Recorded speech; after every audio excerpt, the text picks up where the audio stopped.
नमस्कार। CBSE class 10th results 2021 के तीसरे वीडियो में आपका स्वागत है। आपको पता ही है कि अब बोर्ड रिजल्ट को तैयार करने की जिम्मेदारी स्कूल्स को दे दी गई है। इस संदर्भ में हम दो वीडियोस पहले बना चुके हैं, जिनमें पार्ट 1 में हमने देखा formation of result committee, rules for constitution of result committee, roles and responsibilities of result committee. Part 2 में हमने देखा प्रोसीजर ऑफ असेसमेंट स्टैंडर्डाइजेशन और सेफ कीपिंग ऑफ रिकॉर्ड्स। इस वीडियो में, जो कि तीसरा और आखिरी वीडियो होगा, हम इसमें देखेंगे overall average versus school result, internal moderation of marks, the calculations, कैसे कैलकुलेशन किए जाएंगे, result of more than 5 subjects, अगर बच्चों ने 5 से ज्यादा सब्जेक्ट ले रखे हैं तो 6ठे और 7वें सब्जेक्ट का कैलकुलेशन कैसे किया जाएगा मार्क्स का, CBSE support to schools, other important policies of CBSE regarding result computation and rational document। इन विषयों पर इस वीडियो में बात करेंगे। तो सबसे पहले देखते हैं overall average versus school result. तो स्कूल रिजल्ट की अगर बात करें तो स्कूल रिजल्ट 100% हो सकता है, 96% हो सकता है, 89% हो सकता है, या प्रीवियस कॉन्सिक्यूटिव 3 इयर्स में 100% रिजल्ट हो सकता है, क्योंकि स्कूल रिजल्ट परसेंटेज जो कैलकुलेट होता है वो नंबर ऑफ पास कैंडिडेट्स पर कैलकुलेट किया जाता है। कि let say there were 200 students, out of 200 all the 200 have passed, so the school pass percentage will go to 100%, 100% result आ जाएगा। लेकिन 100% रिजल्ट का मतलब ये नहीं है कि subject wise average marks, subject wise अगर एवरेज की बात करें वो भी 100 होगा, ऐसा पॉसिबल नहीं होगा। या अगर ओवरऑल मार्क्स एवरेज की बात करें, ओवरऑल मार्क्स एवरेज की बात करें तो वो 100 हो जाएगा, ये जरूरी नहीं है और हो भी नहीं सकता है। ठीक है, तो हमें समझना है कि ओवरऑल एवरेज क्या है, जिसकी बात सीबीएसई करता है, जिसके आधार पर हमें बाकी के कैलकुलेशन करने हैं। उसके लिए देखिए हमने एक चार्ट प्रिपेयर किया हुआ है। 5 बच्चे लिए हैं, अंकित, नेहा, रोहित, विष्णु और युवराज। उनके लैंग्वेज 1, लैंग्वेज 2, मैथ्स, साइंस और सोशल साइंस के मार्क्स इस तरीके से कुछ दिए हुए हैं। मैं सबको नहीं पढ़ता, बहुत टाइम लग जाएगा। अगर हम सब्जेक्ट वाइज एवरेज की बात करें, सोशल साइंस का एवरेज निकालने की बात करें, तो क्या करना होगा, हमें इन 5 के मार्क्स का टोटल करना होगा और डिवाइडेड बाय 5 कर देना होगा। यानी 60, 70, 75, 75, 70 को जोड़ करके जो भी आ रहा होगा उसको हमें 5 से डिवाइड कर देना होगा और इस तरीके से एवरेज निकल आएगा, यानी 70 आ जाएगा सोशल साइंस का एवरेज। इसी तरीके से साइंस का एवरेज 81, मैथ्स का एवरेज 79, लैंग्वेज 2 का एवरेज 70 और लैंग्वेज 1 का एवरेज मार्क कितना आ रहा है, 75 आ रहा है इस एग्जाम्पल में। अब ओवरऑल ईयर एवरेज कैसे निकालेंगे? ओवरऑल एवरेज ईयर एवरेज निकालने के लिए इन 5 एवरेज को आपस में जोड़ देना है। क्या करेंगे, इन 5 एवरेज को आपस में ऐड कर देंगे और जो भी ऐड होने के बाद में रिजल्ट आएगा उसको 5 से डिवाइड कर देंगे, क्योंकि 5 सब्जेक्ट्स हैं और यहां पर मेन 5 सब्जेक्ट्स की बात करी गई है। 5 से डिवाइड कर देंगे तो जो भी आएगा वो ओवरऑल ईयर एवरेज निकल आएगा और यहां पर ही निकल करके आता है 75 निकल करके आता है। राइट, तो देखिए 5 बच्चे हैं, 5 के 5 पास हैं, इसका मतलब स्कूल का रिजल्ट कितना हो गया, 100% हो गया। 5 बच्चे थे, 5 के 5 पास हो गए तो रिजल्ट 100% हो गया। लेकिन सब्जेक्ट वाइज एवरेज वैरी कर रहा है और ओवरऑल ईयर एवरेज भी वैरी कर रहा है। ये हमको देखना होगा, किसका स्पेशली देखना होगा, रेफरेंस ईयर का देखना होगा। 3 साल जो है पिछले 2019-20, 2018-19, 2017-18, उन तीनों का ओवरऑल ईयर एवरेज निकालना होगा और उनमें से जो जिस भी ईयर का बेस्ट होगा उसको हम रेफरेंस ईयर के तौर पर मान लेंगे। अगर आपको पिछले वीडियो की याद हो तो हमने 18-19 को वहां पर रेफरेंस ईयर माना हुआ है। आगे बढ़ते हैं, internal moderation of marks. Internal moderation of marks करने के लिए सीबीएसई ने बड़ा अच्छा बताया हुआ है कि ये डेटा अवेलेबल करा देंगे। जो भी रेफरेंस ईयर आपका बेस्ट ईयर रहा है, हमने पिछले एग्जाम्पल में 18-19 को रेफरेंस ईयर लिया हुआ था, तो वो 18-19 या जो जिस स्कूल का भी जो भी रेफरेंस ईयर बनता है उसका पूरा का पूरा डेटा कुछ इस टेबल के रूप में अवेलेबल करा देंगे। यहाँ पर मैथमेटिक्स को एग्जाम्पल के तौर पर लिया गया है। मैथमेटिक्स हो, लैंग्वेज हो या सोशल साइंस हो, साइंस हो, सभी का डेटा इस रूप में अवेलेबल करा दिया जाएगा। यहाँ देखिए मार्क्स रेंज, और मार्क्स रेंज दिया है less than 26, greater than equal to 26 to 24, greater than 40, greater than और इक्वल टू 40 टू 50, ठीक उसी तरीके से 50 to 60, 60 to 70 and 70 to 80।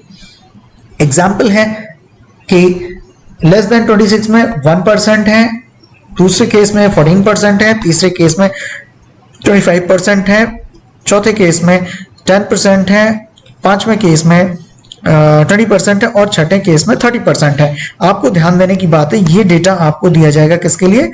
Reference year के लिए। आपका जो रेफरेंस ईयर होगा उसके लिए ये डेटा दिया जाएगा। अब जो भी कैलकुलेशंस करने हैं, हम मान लेते हैं कि यहाँ पर मैथमेटिक्स का जो एवरेज है, सब्जेक्ट एवरेज है, वो कितना है? 79। क्योंकि हमने पिछली स्लाइड में इसको ऐसा ही रखा है, ये देखिए मैथमेटिक्स का एवरेज यहाँ पर 79 है और ओवरऑल एवरेज हमने 75 लिया हुआ है, तो इसी को लेकर आगे बढ़ते हैं। मैथमेटिक्स का एवरेज 79 और ईयर का एवरेज 75 है।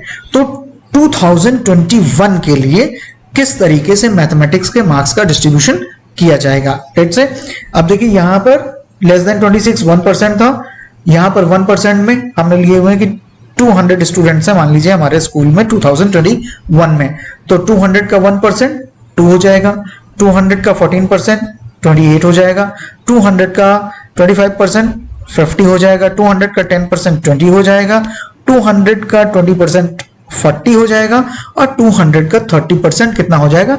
60 हो जाएगा। तो इस तरीके से हमारे स्टूडेंट्स को यहां पर आना चाहिए, इस तरीके का डिवीजन होगा, इस तरीके का डिस्ट्रीब्यूशन होगा, इसको ध्यान देना जरूरी है। अब देखिए क्या कहते हैं कि सब्जेक्ट वाइज जो वेरिएशन है वो अलाउड है, यानी सब्जेक्ट वाइज वेरिएशन कितना हो सकता है? 79 अगर सब्जेक्ट का एवरेज आ रहा है तो ये वेरिएशन आपका जा सकता है कहां? 77 टू 81 के बीच में जा सकता है, वेरी कर सकता है। आप स्टूडेंट्स को मार्क्स देने में इसको वेरी कर सकते हैं, लेकिन रेस्ट्रिक्शन क्या है कि ओवरऑल एवरेज जो निकलना चाहिए पांचों सब्जेक्ट का पूरे स्कूल का 2021 के लिए, वो 75 से ऊपर नहीं जाना चाहिए। यानी कि आपका जो सब्जेक्ट वाइज एवरेज है मैथमेटिक्स का अगर 79 रहा है तो 77 भी हो सकता है, 78 भी हो सकता है, 80 भी हो सकता है, 81 भी हो सकता है इस ईयर के लिए। लेकिन जब पांचों सब्जेक्ट का, पांच मेन सब्जेक्ट का ओवरऑल एवरेज निकालेंगे तो वो 75 के ऊपर नहीं जाना चाहिए। और प्रोसेस यही फॉलो करनी है जैसी कि मैथमेटिक्स के लिए फॉलो की गई है, वैसी ही प्रोसेस बाकी के भी 4 सब्जेक्ट्स के लिए फॉलो करनी होगी। Result of more than 5 subjects, अगर 5 सब्जेक्ट से ज्यादा लिए हुए हैं बच्चे ने, छठा सब्जेक्ट लिया है, 7वां सब्जेक्ट लिया हुआ है, तो क्या करेंगे वहां पर जो आपके 5 मेन सब्जेक्ट्स हैं उनमें से 3 बेस्ट सब्जेक्ट्स का मार्क्स का मीन निकाल लिया जाएगा। और अगर 80 मार्क्स का ही छठा 7वां सब्जेक्ट है तो वो मीन ही मार्क्स में दे दिए जाएंगे। और अगर 80 मार्क्स का सब्जेक्ट नहीं है, 50 मार्क्स का है, लेट्स से आईटी है, तो जो भी मीन आएगा वो मीन तो आउट ऑफ 80 आएगा, उसको हमें कन्वर्ट करना होगा आउट ऑफ 50 कन्वर्ट करना होगा। अगर मार्क्स सेम टू सेम है मैक्सिमम मार्क्स तब तो ठीक है, चल जाएगा। और मार्क्स अगर सेम नहीं है तो मीन लेकर के उसको जो भी मैक्सिमम मार्क है उस पर्टिकुलर कंसर्न सब्जेक्ट का उसमें कन्वर्ट करके वहां पर मार्क्स दे दिए जाएंगे। अब सीबीएसई इसमें क्या सपोर्ट देगा? सीबीएसई क्या करेगा? वेबिनार्स होल्ड करेगा ट्रेनिंग देने के लिए, आपको अक्वाइंट करने के लिए इस पूरी प्रोसेस से वेबिनार्स देगा। वो वेबिनार्स यूट्यूब पर भी अवेलेबल हो जाएंगे, वहां पर देख सकते हैं। फ्रीक्वेंटली आस्क्ड क्वेश्चंस जो होंगे वो अपनी वेबसाइट पर सीबीएसई अपलोड कर देगा, वहां से देखे जा सकते हैं। साथ ही साथ सबसे बड़ा काम जो सीबीएसई करेगा वो ये करेगा कि सभी स्कूल्स का उनका reference year wise marks distribution available करा देगा, अदरवाइज ये बहुत टेढ़ी खीर हो जाता कैलकुलेट करने के लिए। और साथ ही साथ प्रोविजन टू कंफर्म कि जो भी डेटा हम अपलोड कर रहे हैं वो सीबीएसई बोर्ड की पॉलिसी के तहत है या नहीं है, उसको भी चेक करने का प्रोविजन अपने ऑनलाइन सिस्टम में दे देगा, तो बहुत ही हेल्पफुल हो जाएगा। साथ ही साथ अब अगर किसी तरीके का कोई ऑब्जर्वेशन या क्लैरिफिकेशन किसी स्कूल को चाहिए तो अपने सिटी कोऑर्डिनेटर को लिखे और वो सिटी कोऑर्डिनेटर सारी क्वेरीज को कंपाइल करके सीबीएसई की जो वेबसाइट है, सॉरी ईमेल आईडी है class-10 result@cbsesiksha.in उस पर मेल कर देंगे। सीबीएसई सभी की सभी क्वेरीज का रिप्लाई करेगा और अपनी वेबसाइट पर उन रिप्लाईज को होस्ट भी कर देगा। साथ ही साथ अपने सिटी कोऑर्डिनेटर को भी कहता है कि ऐसे स्कूल्स के साथ लगातार टच में बने रहें, उनको इन्फॉर्म करते रहें और जिस भी तरीके की मदद की आवश्यकता है वो मदद भी उनको देते रहें। सीबीएसई की कुछ अदर इंपॉर्टेंट पॉलिसीज की बात कर लेते हैं। ग्रेस मार्क्स की बात करें तो सीबीएसई बोर्ड सारा डेटा अपलोड हो जाने के बाद रिजल्ट प्रिपरेशन के टाइम पर जो भी उनका ग्रेस मार्क्स की पॉलिसी है उसके तहत ग्रेस मार्क्स अवार्ड कर देंगे स्टूडेंट्स को अगर जरूरत लगती है तो। क्वालिफाइंग पॉलिसी आपको मालूम ही है कि एग्रीगेट में 33% मिनिमम, यानी अगर इंटरनल और एक्सटर्नल मार्क्स को ऐड कर दिया जाता है तो दोनों को मिलाकर के 33% बच्चे ने स्कोर कर लिया तो वो क्वालिफाई हो जाएगा, पास हो जाएगा नेक्स्ट क्लास में जाने के लिए। और अगर नहीं होता है तो either depending on the conditions he or she will get essential repeat or compartment category, ये दो कैटेगरी मिल सकती हैं। और कंपार्टमेंट एग्जामिनेशन की अगर बात करें तो रिजल्ट डिक्लेरेशन के बाद इनको ऑनलाइन या ऑफलाइन मोड पर स्कूल के द्वारा ही कंडक्ट किया जा सकता है और असेसमेंट के बाद स्कूल खुद ही सीबीएसई के पोर्टल पर मार्क्स को अपलोड कर देगा जिसके आधार पर रिजल्ट का डिक्लेरेशन कर दिया जाएगा। अब क्लास 11th में जाने की परमिशन के बारे में ये कहते हैं कि जब तक क्लास 10th का रिजल्ट डिक्लेयर नहीं हो जाता है तब तक हर बच्चे को क्लास 11th में कंटिन्यू करने की परमिशन दे दी जाएगी। क्लास 11th में अगर मैथमेटिक्स की बात करें तो मैथमेटिक्स कौन से बच्चे ले सकते हैं? 2 साल पहले चल रहा था कि मैथमेटिक्स वही ले सकते हैं जिन्होंने स्टैंडर्ड मैथमेटिक्स क्लास 10th में लिया हो, लेकिन पिछले साल भी ये छूट दे दी गई थी और इस साल भी ये छूट दी जा रही है कि यदि आपने मैथमेटिक्स बेसिक भी लिया हुआ है क्लास 10th में यानी 241 कोड वाला भी लिया है तो भी आप ले सकते हैं मैथमेटिक्स क्लास 11th में इस साल ले सकते हैं। क्लास 11th में स्ट्रीम्स की अगर बात करें तो मैंने अपने एक बहुत पहले वीडियो में बताया हुआ है कि क्लास 11th में सीबीएसई में किसी भी तरीके की स्ट्रीम्स नहीं होती हैं। बच्चे को अपनी पसंद के कॉम्बिनेशन ऑफ सब्जेक्ट को चुनने की आजादी होती है। कोई भी स्टूडेंट अपनी मनपसंद के कॉम्बिनेशन को सेलेक्ट कर सकता है, चूज कर सकता है। केवल वहां पर सब्जेक्ट्स को सेलेक्ट करते समय कुछ कॉन्स्ट्रेंट्स हैं, उनको फॉलो करना होगा। अब प्राइवेट पत्राचार और सेकंड चांस ऑफ कंपार्टमेंट की बारे में अगर बात करें, जो पिछले साल सेकंड चांस ऑफ कंपार्टमेंट हुआ था या प्राइवेट कैंडिडेट जिन्होंने भरा था जो पत्राचार के माध्यम से कर रहे हैं, उनके बारे में अभी कोई भी नोटिफिकेशन नहीं है। उनके बारे में असेसमेंट को लेकर के जल्दी ही सीबीएसई कोई ना कोई अनाउंसमेंट कर। ये है रैशनल डॉक्यूमेंट क्लास 10th जो कि इस पॉलिसी नोटिफिकेशन के एनेक्जर 2 में दिया हुआ है। इसको देख लेते हैं, बहुत ही सरल है। यहाँ पर इसको फिलअप करना, सबसे पहले स्कूल डिटेल्स फिलअप करने, स्कूल नेम, उसके एड्रेस के साथ में स्कूल कोड, एफिलिएशन नंबर और फिर डेटा हमें देना है यहाँ पर कि कौन कौन से टेस्ट या एग्जामिनेशंस लिए हुए हैं। ये देखिए नंबर ऑफ टाइम्स, कितने बार कंडक्ट किया हुआ है, unit test, periodic test, mid term, half yearly, pre board कितने बार कंडक्ट किया, 1 2 3 बार या एक बार, जितने बार और कब उसको कंडक्ट किया गया है। वेटेज ऑफ मार्क्स ऑलरेडी यहाँ पर दिया हुआ है, इसको भरने की जरूरत नहीं है। In case more than 1 test conducted, basis for marks, यहाँ पर जो आपकी रिजल्ट कमेटी है अगर 1 से ज्यादा टेस्ट कंडक्ट किए गए हैं तो यहाँ पर किस आधार पर इस वेटेज मार्क को कैलकुलेट किया गया है उसका डिटेल यहाँ पर देना होगा। In case school has not conducted all the 3 category of test exams, reason for weightage given to different। अगर स्कूल ने किसी भी तरीके के एग्जाम जो तीनों कैटेगरी के एग्जाम्स हैं उनको कंडक्ट नहीं किया है तो रिजल्ट कमेटी बताएगी कि स्टूडेंट्स को मार्क्स किस आधार पर अलॉट किए गए हैं, उसको यहाँ पर राइट अप लिख करके देना होगा। अगली जो कंडीशन है वो ये है कि अगर स्टूडेंट्स ने कोई एग्जाम नहीं लिया हुआ है तो किस प्रोसीजर से बच्चे को एसेस किया गया है। If in case student has not taken all the exams, सारे के सारे एग्जाम्स नहीं लिए हैं तो बच्चे को किस आधार पर एसेस किया गया है उसके बारे में यहाँ जानकारी देनी है। In case school assessment does not meet the distribution of marks and average provided by board for a subject, this may be indicated and the procedure followed to align the marks may be indicated। देखिए बड़ा important है क्योंकि जो CBSE का alignment system है उसको कोप कर पाना थोड़ा सा कैलकुलेटिव होगा। तो यदि जो मार्क्स स्कूल रिजल्ट कमेटी दे रही है वो अलाइनमेंट में नहीं है तो बगैर अलाइनमेंट के मार्क्स अपलोड तो हो नहीं पाएंगे और अपलोड होना जरूरी है। तो बिना अलाइनमेंट वाले मार्क्स को अलाइनमेंट में लाने के लिए कौन सा प्रोसीजर फॉलो किया गया है और वो किस तरीके से जस्टिफाइड है, उसकी जानकारी यहां पर देनी होगी। Proceedings of final meeting of the result committee, जो रिजल्ट कमेटी की फाइनल मीटिंग हुई है उसकी क्या प्रोसीडिंग्स रही हैं, उसको पूरा का पूरा यहाँ पर 1 by 1 मेंशन करना है।